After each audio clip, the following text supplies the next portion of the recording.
Hey guys, it's Max. It's time for the morning update. Welcome to the Daily Covered Caller. I'm going to talk about the normal stuff today, and I'm also going to talk about why I quit doing the Defiant spreadsheet and some other stuff. Thank you for being here this morning. I appreciate it. I've already recorded one show for you guys, but it was an hour-long anti-Microsoft rant. I was listening to it back, and then I decided to put you guys through that. Okay. So I mainly made these slides to remember what I'm supposed to be talking about. So as usual, let's start with ULTY and the buffer report.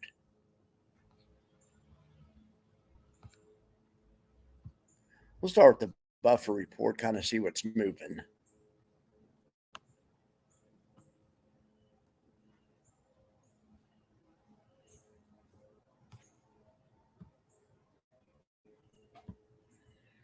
There we go. Okay, so what do we have? Looks like we have usual suspects up a bunch. Beto, so that'd be Maxi. Maxi's the underline that goes with that. Or actually, that's YBit. We're talking YBit right here. But look at YBit up 3.3%. Yeah, it's not catching all the upside, but it's still up 3%. Now look at Sky just murdering it. Now there's something about Sky. Sky has some special qualities that I've been discovering as I've been building some new metrics. Sky shows up on a lot of metrics that I kind of wouldn't think it would show up on. Anyway, all right. So, but let's see who's doing bad. Also, usual suspect is MSTY. It's always doing really good or really poorly. Catching a on the downside, unfortunately, as is AMD, catching just about all the downside.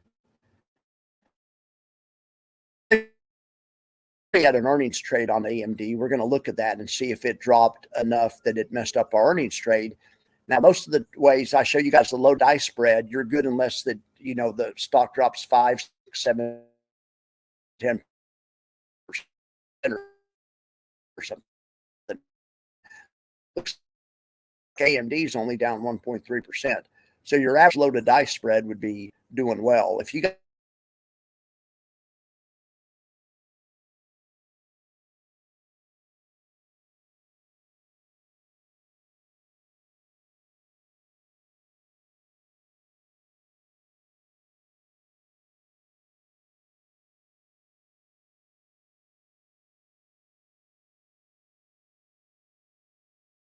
as is GUI, as is Coney, as is Tesla, as is Bobo. That's kick ass. That is kick ass. Things are going good in YieldMax world. Now, I made a new sheet yesterday. I forget where it was.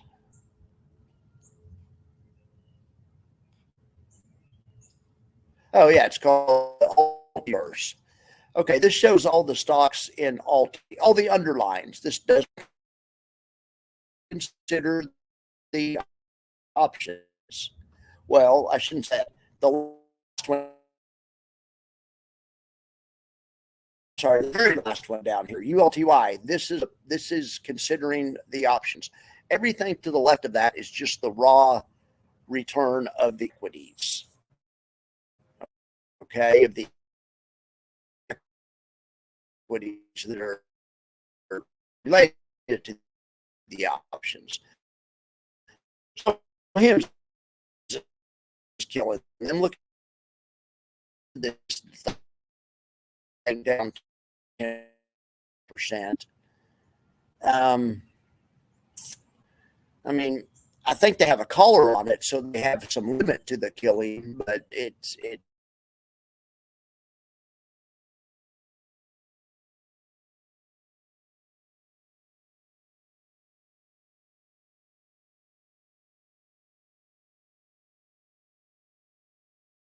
overlays of account.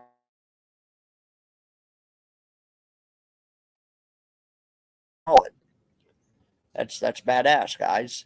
Okay, we'll look at the specific trades later, but in the morning update, we're just gonna kind of look at this. Well, Alti's gonna have its own update also, right? But this is just the morning update.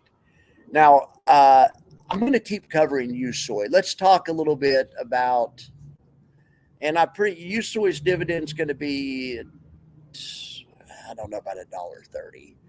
I say I'm going to keep covering it, but I haven't updated this in a couple of days. I'm saying $1.18, whatever this says, $1.18. That's my. I think declaration day's tomorrow, so $1.18. I'm going to keep covering USOI. USOI only takes about 5 minutes a day to update. The rest of the Yield Max stuff is a pain and was taking me an hour a day. All right, so the reason I'm quitting Defiance, or not the rest of the Yield Max stuff, the rest of the Defiance stuff, is because it was taking too long. That's all it was to it. It was taking too long. If somebody else wants to pick it up, I'll teach you how to estimate the dividend. You got to be kidding me. What is going on here? But I have way bigger fish to fry, and I'm going to show you an example of that in a second. But or I guess I'll do it now. Today, we're going to compare somebody who has a 60-40 portfolio. Just a real quick. I'm going to have full videos on this kind of stuff. We're going to real quick look at somebody who has a 60-40 portfolio and $1 million account with somebody who has a portfolio of Yield Max on $1 million account. Then we're also going to look and see if Defiance could play a part in $1 million account. We'll compare. We'll see who has more erosion, Defiance or Yield Max. What do you guys think? Yeah, I would say Defiance too. Defiance is famous for their erosion, but guess what? Erosion's the same thing as yield. Defiance also has the higher yields. Higher yields, higher, any bad word you want to put in there. It doesn't matter if it's erosion, depletion, decay, whatever. Just put it in there. All right, so we're going to look at that. So the old spreadsheet just gave me wins and losses. It proved that Defiance made money, and boy, did it. It made a shitload of money. So, I mean, the old spreadsheet showed me stuff like this that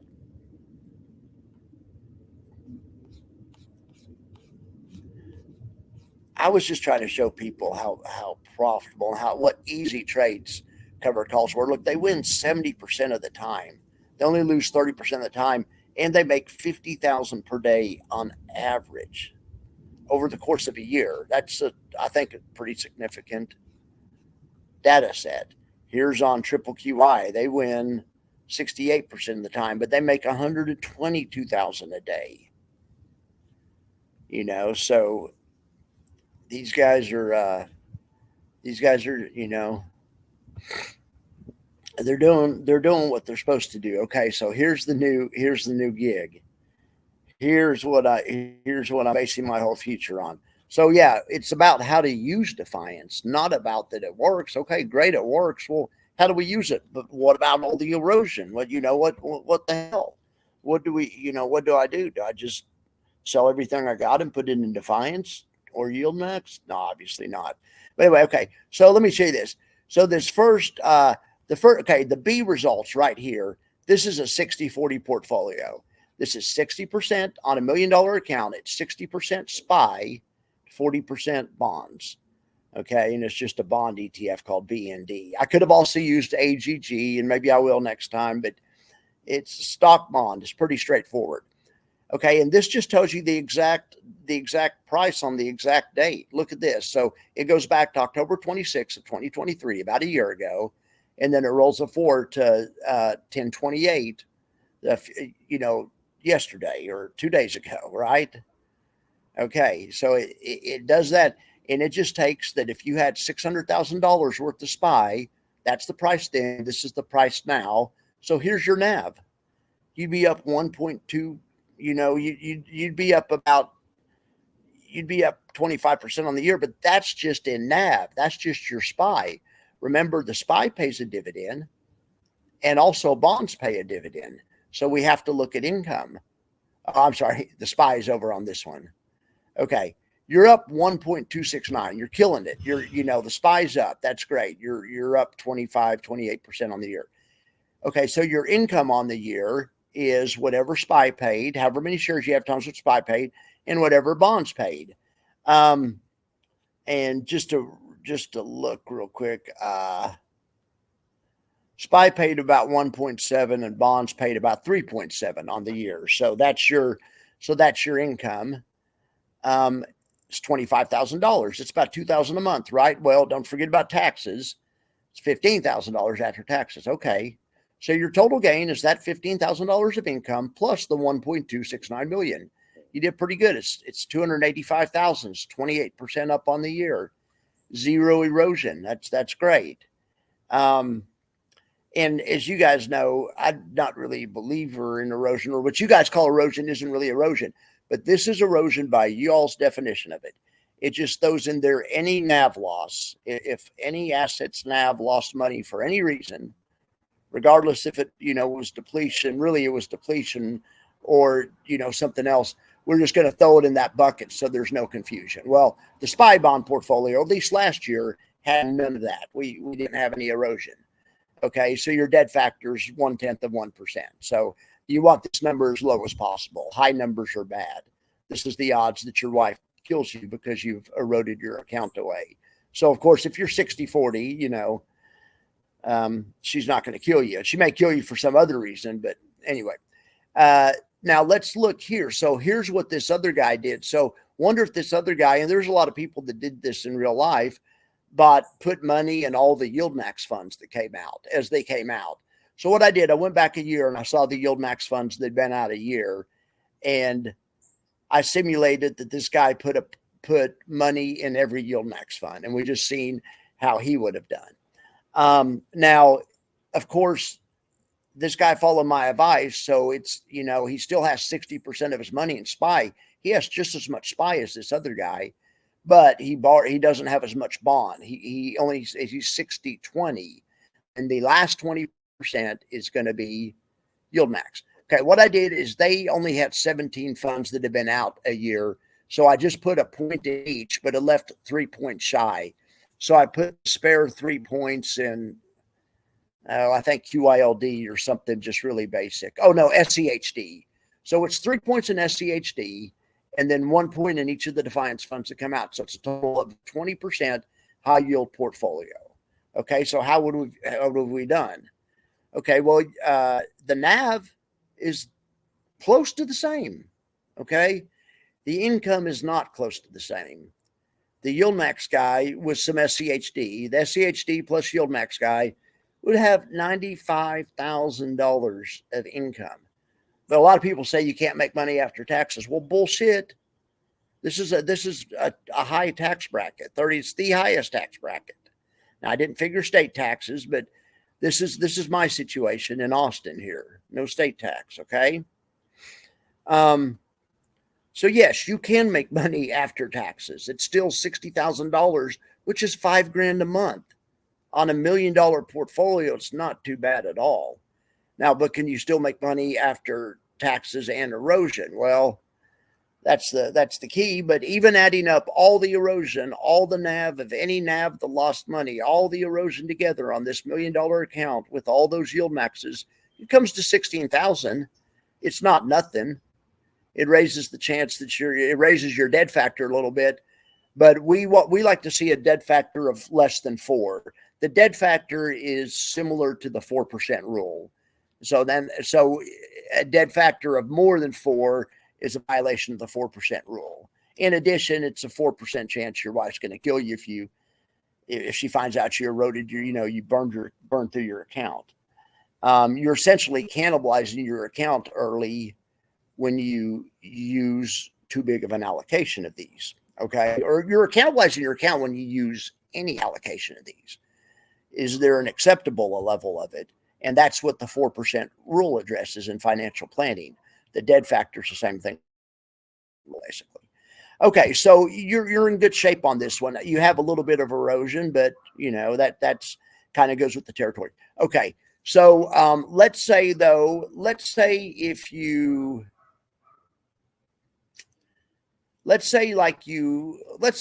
Let's put portfolio B. Let's say portfolio B is a Defiance fanboy. Okay, so let's say he just likes the idea of indexes. He listens to my channel. Okay, so let's say that instead of doing the YieldMax, instead of doing the YieldMax portfolio, he did. So we're going to 60-20. We'll take this guy down from 40 bonds to 20 bonds. So let's take him like 10 SCHD, like half SCHD. We're going to do him an SCHD and Defiance portfolio, like we did the other guy in SCHD and Yield Max portfolio. But I guess to make it fair, we should do the same amount. So we'll do 3% SCHD and 17% triple QI. I didn't have WDTE in here because I had a problem with the symbol change. The symbol change messed up I'm going to have to work around that. So for now, it's going to have to be QQQY. So we're going to have 17% of that, and we're going to see what that would have done to our retirement. So that's a pretty good load. That's $170,000 to triple QI. You can realize there's a lot of people out there who think triple QI is a straight Ponzi scheme and it's going to make all your, everything go to zero and stuff. So, let's see how bad, but this is kind of like a bullshit detector. This is okay. We'll go back a year. Let's see if it would have burned through your account. Let's see what the odds are your wife would have killed you if you would have put 70% in Defiance. And it's kind of a high dead factor. It violate the 4% rule, but it is a more aggressive allocation than the Defiance allocation. Something to keep in mind. Now, the NAV's about the same. NAV results are about the same, but you have about $62,000 worth of erosion. It gives you a dead factor of 3.13. But after taxes, you're making $6,000 a month. So you're getting paid for the extra risk. Okay, but I'm going to say in this scenario, if I was doing financial planning with somebody and they told me they just needed $5,000 a month, and I wouldn't probably, this is a little too high on the dead factor. Let's try to give them something a little better. So let's do it this way. Let's do it 10 SCHD and then 10 and triple QI. Because triple QI does, it does have a lot of erosion. I mean, it's not really erosion. It's actually depletion. It doesn't even matter what you call it. It has a lot of whatever it's called. All right. Well, this, I think, is more acceptable. This would make a nice allocation. In real life, this would be a great allocation. Think about that. 60% stocks, the growth fund of your choice. It could be Qs, it could be SPY. In real life, you would probably have some of each and maybe some, maybe some international stock, but 60% growth stocks. Get your growth stocks in there. Okay. 20% bond or ag, or some type of bond covered call fund or REIT or something like that. But I say with bonds because it gives you a little bit of diversification. Not a whole lot, but a little bit. Okay, so 60% stock, 20% bond, 10% SCHD. We all know SCHD is steady. I mean, what kind of dividend did it pay last year? It paid 4.3 about. So, it's just a steady place to put your, money.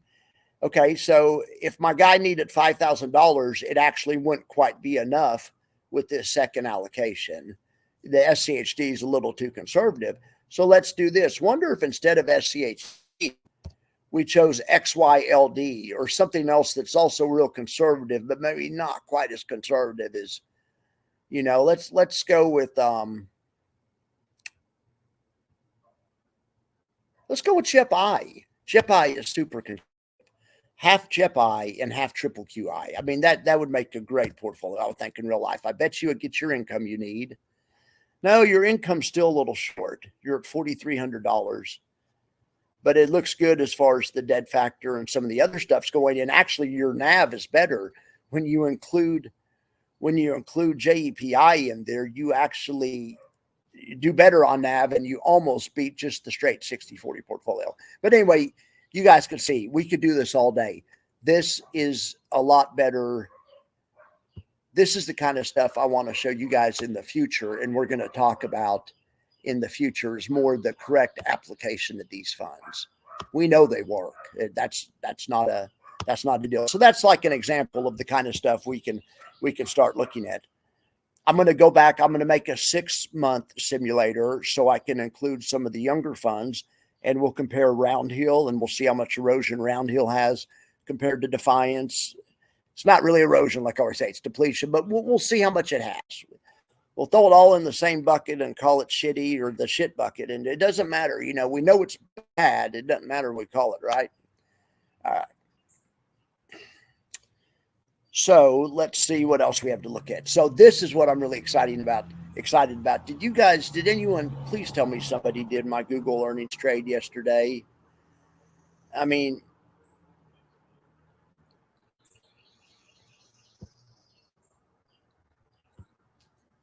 all right, so let's look here. It's called the loaded dice spread. I stole it from Jay. It's something he's doing in ULTY. Selling a put spread to buy a call spread, and he's adding it to stock, and he killed it in InFly last week. The same spread, same type of spread. I'm showing you all how to do it.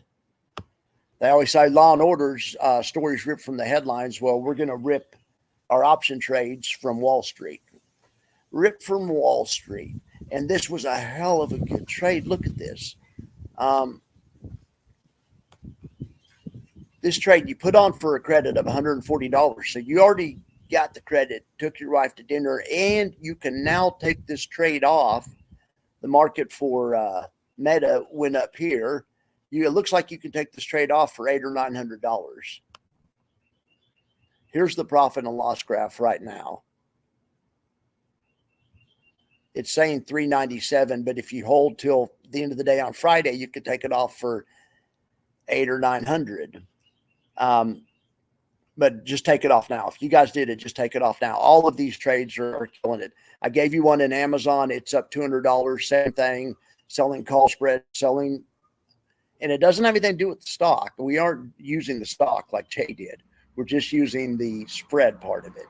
But here's the loaded dice one from yesterday. It's up $83. Now, Google, they had good earnings report, but they didn't move up. They didn't have an outlier up move. They aren't up 20% up this morning. If they were up 15% or 20%, this trade would be worth $800 or $900 on $800 risk. As it is, because they have a middle move, you just get to keep your credit. You got $80, and it looks like you're just going to get to hang on to it. So here's the contract value. So right now, the contract value of all of these options put together is zero, but that's fine because you receive credit. If it's, that means you just get to keep your credit. Now, if the price for Google keeps going this way, in addition, contract for some extra money. Okay, but when I show the profit loss, this includes the credit. This is your credit. You just so this one is $80 winner on $800 worth of risk. I mean, that's simple, 10% in one day. Okay. Now we did this. We've been doing the same trades on all the earning stocks. I'm going to have one today for you, but I'm going to make its own episode on Apple. We're going to do an Apple one, but the AMD one hit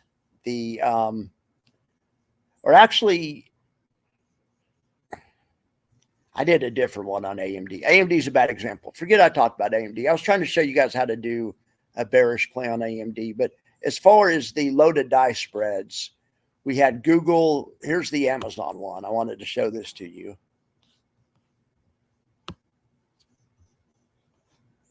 Same thing. That's the profit and loss graph now. Made $129 credit, and right now you could take it off for these options are worth an extra 28 cents. The whole thing is worth an extra 28 cents, which is $28. Okay, but you did this 3 times. So if we go back and look at Amazon, it shows right here.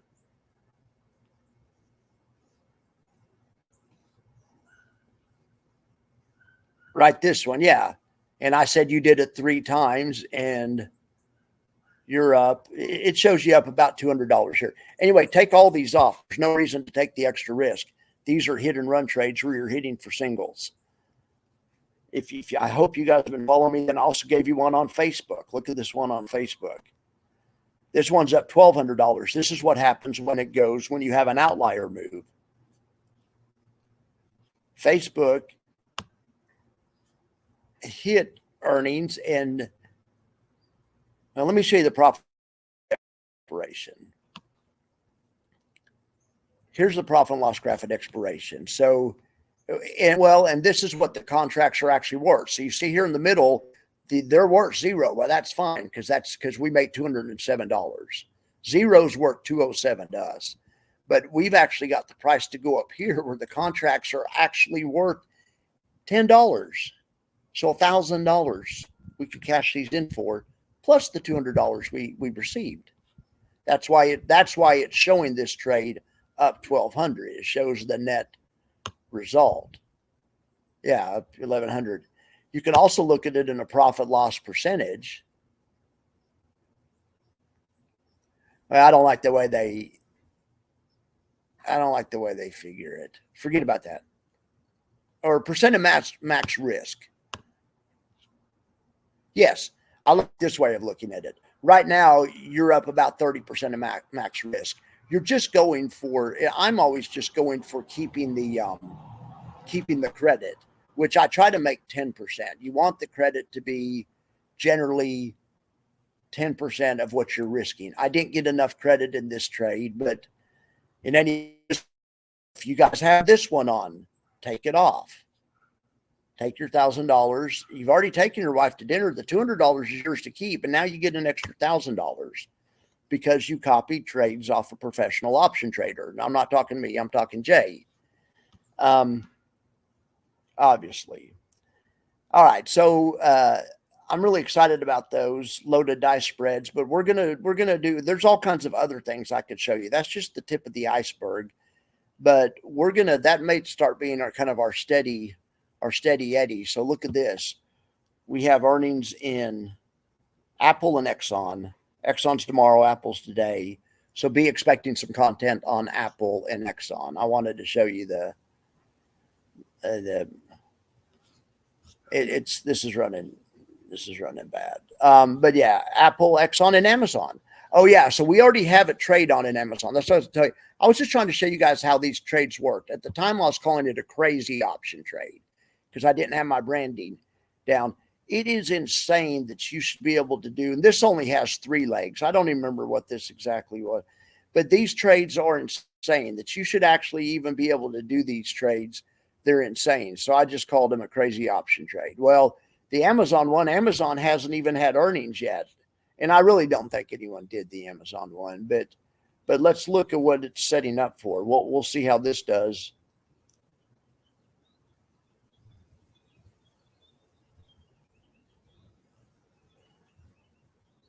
Expired. Why did it go to expired? Okay, it's called Crazy Option Trade Amazon. J Inspired Trade. Okay. They're both but if you did do one of these in real life, don't wait for earnings to come out. Just take your money. Just take the money. You've already won. You didn't even have to wait for earnings to come out. This one's up $208 prior to earnings. That's great. Because if they miss earnings real bad and they drop 10%, it'll switch this $208 winner into a $1,300 loser. So don't do that. You've already made $130. Took your wife to dinner, I hope, and just just cash this in. Cash this in. It's up $200. I was just trying to show you guys how these trades work. The reason why it works, I'm not going to tell you. It's not even that big a deal. But I'll go find another trade from Alti to show you guys. You guys might be getting bored of that one. I'm not bored of making money, and that one is a money maker. Look at here's in Facebook, same trade.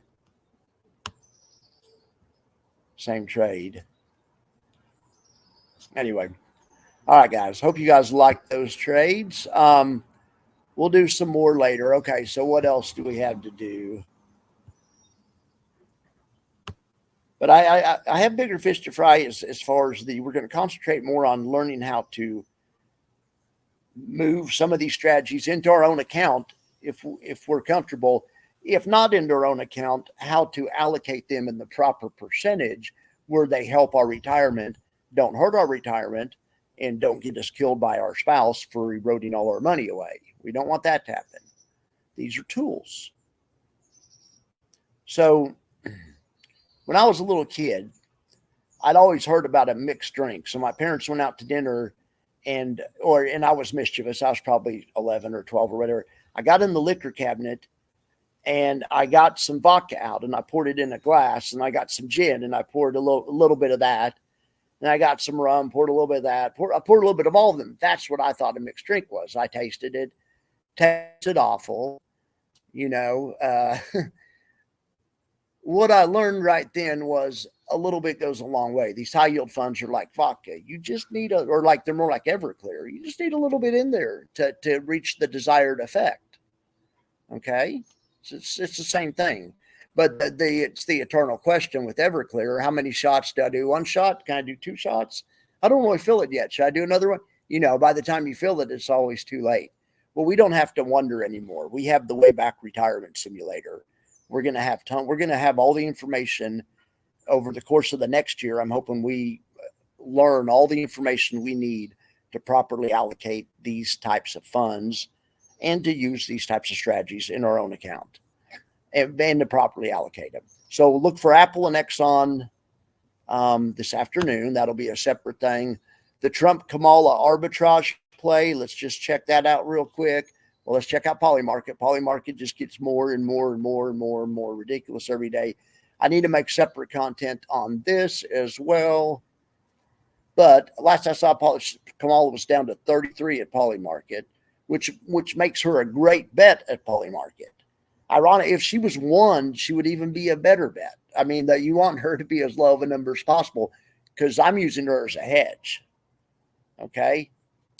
But yeah, she's 33. So the lower the number is, the less of her I have to buy. The less times my granddad has to roll over in his grave thinking I'm making a bet on Kamala winning. Not really a bet on her winning. It's a hedge because her price is too low relative to other prices, relative to the price at this place predicted. Okay, but anyway, let's see exactly what we would need to bet on each one to lock in a profit. You know, you can get Trump for 58 cents here. So you bet Trump here and you bet Kamala at the other place. And I made a handy dandy spreadsheet.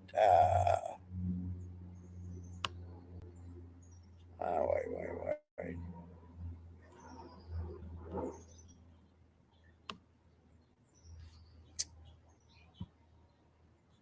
Was Trump 50? Yeah, he was 58 at that other place. The lower he gets, the better it makes the arbitrage play. You want both of them as low as possible. If they were both 1, that would be the best scenario for the arbitrage because you would bet them both and you would win 99 no matter who won. You'd have to pay for the one, the loser.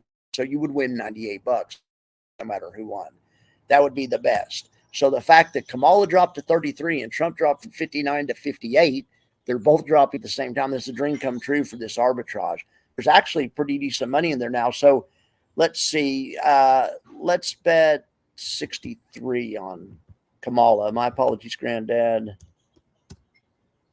Okay, here we go. 63 on Kamala, and you make $14.55 if Kamala wins because her odds are so shitty, so low, which is good if you want to bet on her, but her odds are too low relative to reality. So you bet 6,300, you get 114 back. That's ridiculous. It's huge. Even though you bet 100 on Trumpy, you still clear $14. That's pretty good. I mean, for a week, it's the same thing as one of those, similar to one of those loaded dice spreads. 10% in a week. That's all I want. If you earn 10% a week and you could do that, scale it consistently, you'd run the world pretty soon. All right. But anyway, but the other way, you just have to bet so little on Kamala because her odds are so jacked, so low.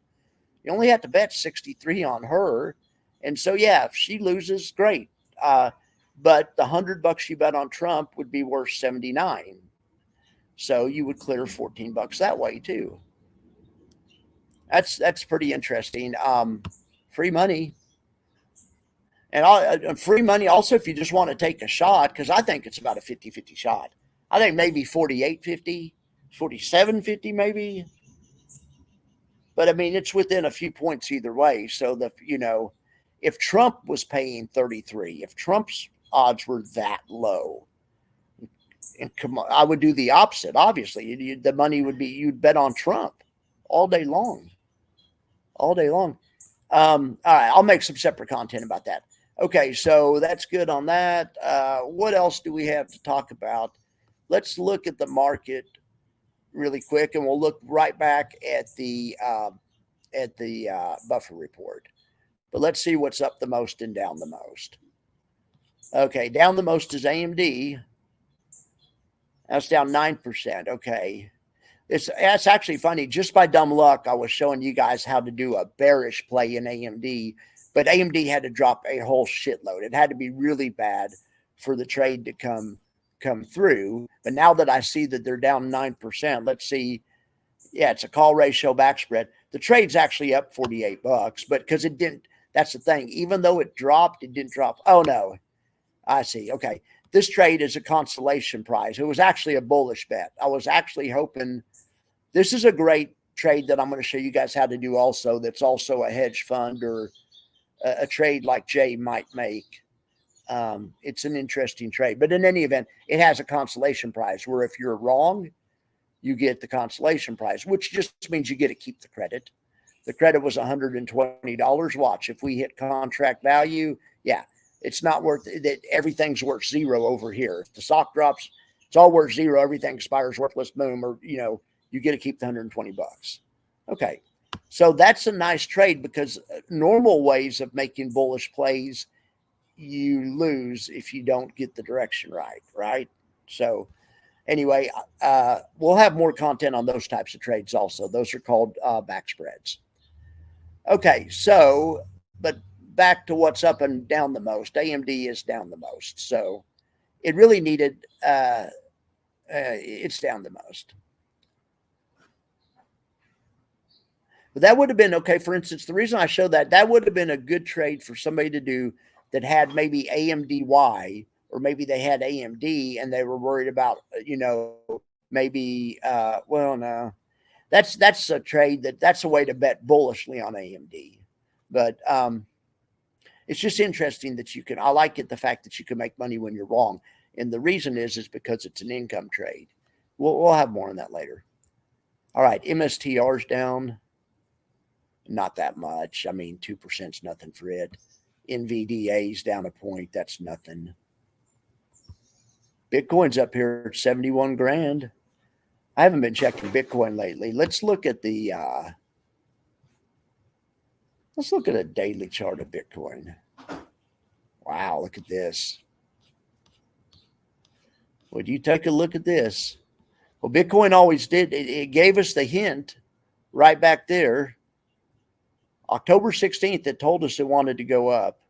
I mean, it gave the bullish trending out of the Bollinger Bands look and the confirmation one. And sure enough, it's been pretty much straight up since October 16th. Now, are we going to hit resistance up here, run around, or have we already hit it? Is it going to get up here and peter out? But that was a nice little rally there. And it actually told you on the 13th. Well, that's just, yeah.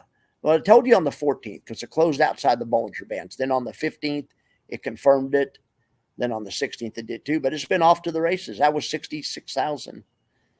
These bullish and bearish trending signals and Bollinger Bands are some of the most effective things I've ever found for helping time option trade. So that's why I'm showing that stuff to you guys as well. All right. So that's good for Bitcoin. So what's good for Bitcoin, of course, is generally good for Coney and VIDI, those types of funds. Maybe not so much today, but in general, those types of funds have been rolling lately. Like, well, look at NVDA is Bitcoin related. So is Coinbase. Anyway, okay, so the ones that are doing well today are Google. That's kick-ass because that was our earnings YOLO. That's what I'm trying to kind of show you is we YOLO'd. We took our wife to dinner with that Google trade, but the trade, we took our wife to dinner, but the entire trade itself had a big advantage. We had an 81, 82% chance of winning on the trade itself, 100% chance of taking our wife to dinner, 80% chance of winning on, 82% chance of winning on the trade itself. I'm trying to show you guys how to YOLO wisely because we didn't make that much. but the same trade on Meta,